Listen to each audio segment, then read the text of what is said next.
मुंबईत पाडव्यानिमित्त आता सोन्याच्या दुकानात गर्दी व्हायला सुरुवात झालेली आहे। मी सध्या जवेरी बाजारामध्ये आहे आणि या ठिकाणी आपण पाहतोय की आता ग्राहक पोहोचतायत आणि सोनं खरेदी करतायत।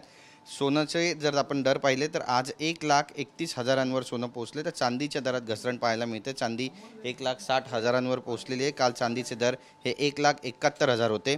चांदीच्या खरेदीत आज वाढ होण्याची शक्यता व्यक्त होती आहे। तर सोनं खरेदीसाठी दागिन्यांना पहिली पसंती दिली जाते। सोन्याचे दर हे पुढच्या मे 2026 पर्यंत 2 लाख रुपये प्रति तोळा जाण्याची शक्यता सुद्धा वर्तवली जाते। त्यामुळे नागरिकांची जी पावलं आहेत ती सोनारांच्या दुकानाकडे वळतायत असं म्हटलं तर गैर ठरणार नाही। कुमार जैन आहेत आपल्यासोबत, आपण त्यांच्याशी बोलणार आहोत। कसं वातावरण आहे सध्या आणि गर्दी होते? एकदम जोरदार सकाळपासून कस्टमर येले आहे आणि बोणी करतात। असं एकदम टॉप मावला आहे। सोनं वाढून 2 लाख परत जाणार। आज 1,31,000 आहे। याच्यात लोकांच्या मनात बसलेलं आहे। आणि चांदी बी 1,60,000वर झाली आली। 1,95 होती चांदी, पण LMB बँकनी स्टॉप केला होता ते आपला बुलियन मर्चंटला द्यायला। आता ते सूट झाली, म्हणजे चांदी बी घसरली आहे।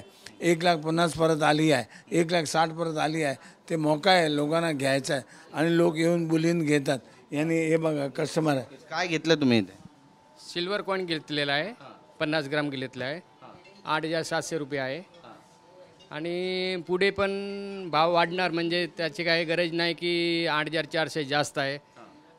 आणि बिंदास्त खरेदी करायला काय हरकत नाही।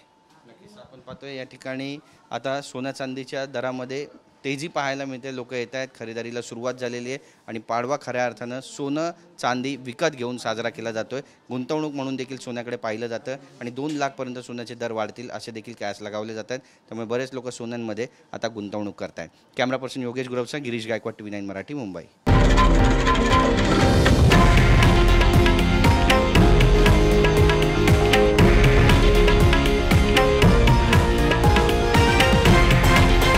हे आहे देशातील नंबर 1 न्यूज नेटवर्क आणि आपण पाहत आहात TV9 मराठी, एकमेव।